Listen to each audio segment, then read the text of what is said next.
जय श्री कृष्णा। राधे राधे। आज मैं आपको करवा चौथ माता आ रही है तो करवा चौथ माता की कहानी सुनाती हूँ। अच्छी लगे है तो कमेंट करके बताना और लाइक करना, सब्सक्राइब करना और मेरे को बताना कैसी लगी। एक साहूकार के 7 बेटे थे और एक उनकी बेटी थी। सातों बेटे की बहुओं ने करवा चौथ माता का व्रत रखा। करवा चौथ माता का व्रत रखा। शाम को सातों भाई भोजन करने के लिए बैठे तो कहने लगे, बहन तू भी भोजन कर ले। कहने लगी, नहीं भाई मैं भोजन नहीं करूँगी क्योंकि आज मेरा व्रत है। कहने लगे, कब करेगी भोजन? कहने लगे, जब चांद निकलेगा तब करूँगी। वो भाइयों की बहुत लाडली थी। भाइयों ने क्या किया, पहाड़ी पे गए और ऊंची सी पहाड़ी पे जाकर और एक दिया जला दिया और चल्ली में से अपनी बहन को दिखा दिया, देख बहन चांद निकल आया है। बहन ने क्या किया, हाँ चांद तो निकल ही आया। अपनी भाभीयों से कहने लगी कि भाभी चलो व्रत खोल लेते हैं, भोजन कर लेते हैं, और चांद निकल गया। तो भाभी कहने लगी, नहीं हम व्रत नहीं खोलेंगे, तुम्हारा भाई तुमसे धोखा कर रहा है, आपको खोलना है तो खोलो, हम नहीं खोलेंगे। भाभी ने क्या किया, व्रत नहीं खोला और उसकी नंद ने क्या किया, भोजन लेके और खाने लगी। इतने में पहले निवाला लिया तो उसमें बाल निकला, दूसरा निवाला लिया तो उसमें मक्खी निकली, और तीसरे निवाले में से जब तीसरा निवाला लिया तो उसके ससुराल से खबर आई कि तुम्हारा पति बहुत बीमार है और जल्दी चलो। अभी वो जाने की तैयारी करने लगी तो उसकी माँ कहने लगी, ठीक है बेटा मैं तुम्हें कुछ देती हूँ। तो जैसे निकालने लगी, जहाँ पे हाथ लगाए वहीं पे कहीं काले कपड़े निकल रहे हैं तो कोई वाइट कपड़े निकल रहे हैं। उसकी माँ कहने लगी, ये क्या हो रहा है, कहीं वाइट कपड़े निकल रहे हैं, कहीं काले कपड़े निकल रहे हैं। ठीक है बेटी, मैं अभी नहीं दूंगी और तेरे को बाद में, ये तो देना लेना तो चलता रहता है, बाद में देख लेंगे। कह लगी, माँ मैं जा रही हूँ। कह लगी, बेटी तू जा रही है मगर रास्ते में तेरे को जो भी मिलेगा तू ऐसे करना, सबके पाँव छूती जाना और जो भी तेरे को सदा सुहागन का आशीर्वाद दे दे तभी अपने पल्ले में गांठ बांध लेना। कह लगी, ठीक है माँ। वो घर से निकली तो जो भी घर में रास्ते में मिले उसने क्या किया, सबके पाँव छूती चली।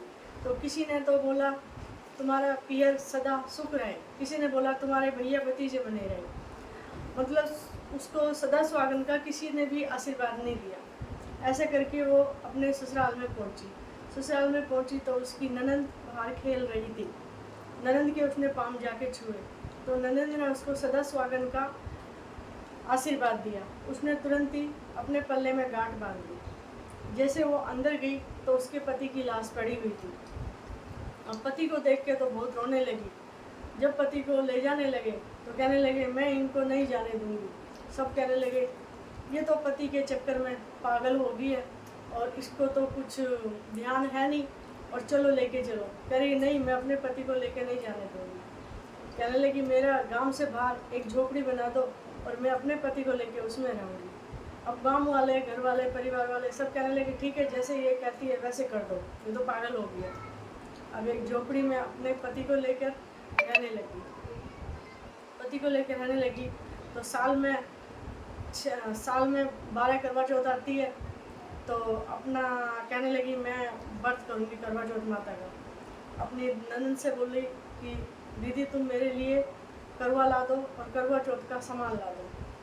तो कहने लगी, ठीक है भाभी। उसने पहले तो पूरे 11 व्रत किए। तो पहले जैसे व्रत किया तो करवा चौथ माता आई तो उनके पाँव पकड़ लिए, हे माँ मेरे सुहाग को मुझे लौटा दो। कहने लगी, मेरे हाथ में नहीं है, भादवे की जो करवा चौथ माता आएगी वो आपके सुहाग को लौटा देगी और तू उनसे बोलना, वो तेरे सुहाग को पक्का लौटाएगी। कह लगी, ठीक है माँ। ऐसे करके उसने 11 करवा चौथ के व्रत कर लिए। जब भादवे की करवा चौथ आई तो अपनी ननद से फिर बोली, ननद जी दीदी मेरे को ना करवा चौथ का सामान ला दो। उसने अपनी माँ से जाके बोला, माँ भाभी करवा चौथ का व्रत रखेगी और सामान मंगा रही है। उसकी माँ कहने लगी, तू तो पागल हो गई है और तेरी भाभी भी पागल हो गई है, कैसे करवा चौथ का व्रत रखेगी। तो कहने लगी, ठीक है जैसे वो कहती है उसको करने दो, और पागल तो होगी है और जैसे वो कहती है उसको करने दो। उसने क्या किया, करवा चौथ का सामान ला दिया और उसने व्रत रख लिया। रख लिया। जैसे करवा चौथ माता का व्रत आया, माता आई, उन्होंने क्या किया, माता रानी के पाँव पकड़ लिए। कहने लगी, हे माँ, मेरे पति को आप जीवित कर दो, मैं आपके हाथ जोड़ रही हूँ। वो कहने लगी, भूखी आई और भैया की लाडली आई, भूखी आई भैया की लाडली आई। तू क्या अपने पति की क्या जिंदा होने के लिए बोलती है? तू तो भैया की लाडली है, तू तो भाइयों की लाडली है, तू तो भूखी है, तू तो अन्न की भूखी है, तू तो भोजन की भूखी है।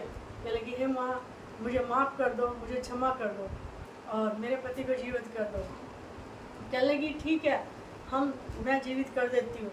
माँ ने अपने मांग के सिंदूर में से सिंदूर लिया, हाथों की नखुन पालिश में से नखुन पालिश ली और हाथों की मेहंदी में से मेहंदी ली, पाँवों के मावर में से पाँव का मावर लिया और जल में उसे भिगोकर और उसके पति के ऊपर छिड़क दिया। उसका पति हरी हरी करके बैठा हो गया। तो माँ कहने लगी, ठीक है, मैं चलती हूँ। माँ जब जाने लगी तो उसकी झोपड़ी में लात मार के और चल दी। अभी माता रानी ने जब उसकी झोपड़ी में लात मारी तो वो तो महल बन चुके थे। इतने में उसकी ननंद आ गई। अपनी ननंद से कहने लगी कि दीदी जाओ, मम्मी को बुला के लेके आओ, देख तुम्हारा भाई जीवित हो गया और उनका बेटा जीवित हो गया। तो उनकी माँ से जाके कहने लगी, हे माँ, तुझे भाभी ने बुलाया है और हमारा भाई जीवित हो गया। उसकी सास कहने लगी, वो तो पागल होगी है, तू भी पागल होगी लग रहा है, और उसके साथ साथ तू भी पागल होगी, जान दोनों ननंद भावजी पागल हो चुकी है। कह लगी, माँ तू एक बार चल तो सही। जब माँ आई तो उसकी बेटा जिंदा हो गया था और जीवित होकर बैठा था। तो सारे गांव वाले आए उसको देखने के लिए। सब कहने लगे, जैसा बहू रानी को फल दिया वैसा सबको दे, जो इस व्रत को सुने और कहे उसकी मनोकामना पूरी हो। बोलो करवा चौथ माता की जय, बोलो करवा चौथ माता की जय।